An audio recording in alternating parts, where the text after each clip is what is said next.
Hey, Bobby Kavian from MMA News. I'm standing here with Brian Stann. How's it going? How do you feel? Man, everything's going great. I think as you guys can see, I feel good. Second time with the weight cut, much easier. About 1.5 pounds to 2 pounds ahead of schedule compared to my first cut. So I'm excited. How's this type of training if you compare to your Marines and that type of combat training? Well, you know, it's more athletic focused. You know, obviously different, but you know, this is more intense cardio training than, you know, the endurance you're going to train for battle. You know, for battle, we're talking, you know, now fight lasts 15 minutes. You know, battles can last days or weeks, you know, in combat. So they need a lot longer endurance training where we need really, you know, we need to spike our heart rate, learn how to bring it back down quickly, spike it again, and recover, you know, really recover. And do you think that gives you advantage against somebody like Chris? Yeah, you know, mentally it does, absolutely. You know, other fighters fear their pride getting hurt if they lose a fight, or I don't know, maybe some fear getting hurt. I know Chris doesn't. I don't know. For me, what's the worst that's gonna happen? You know, I lose a fight. I didn't lose anybody's life. You know, I do this for fun.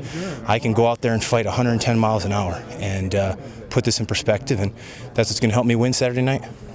How does it feel to fight somebody like Chris with a huge track, huge success in UFC? He fought 16, 17 times now. Well, you know, that's what it's all about. I didn't come to the UFC to say, you know, I got here and put a t-shirt on one day and say, hey, that was me. You know, and I just beat all up-and-comers or all, you know, young guys. You know, I want to fight a guy like Chris. Chris has done more in the UFC than, gosh, some 2 fighters have done. You know, he deserves everything he has, and I want to fight the best, and I want to say I fought the best, and right now, he's one of the best, and that's who I want to fight. How have you prepared for Chris? How long or how? No, how, yeah. Oh, you know, intense. Down in Albuquerque, New Mexico, Greg Jackson and Mike Winklejohn did my jiu-jitsu training with Roberto Travin, and it was intense. 10 straight weeks. You know, it was my actual fight camp. I was training for 2 months before this fight was even matched up. So, you know, it was by far the most intense training camp I've ever had. A lot of people are talking about peaking in training. Yeah, absolutely. It happens. You know, I've done it in fights before. You may peak week 6 or week 7.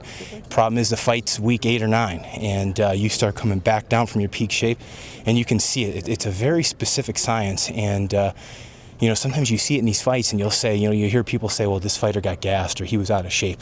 You know, it wasn't that he was out of shape. He was probably overtrained and just missed his peak. It can happen to any one of us.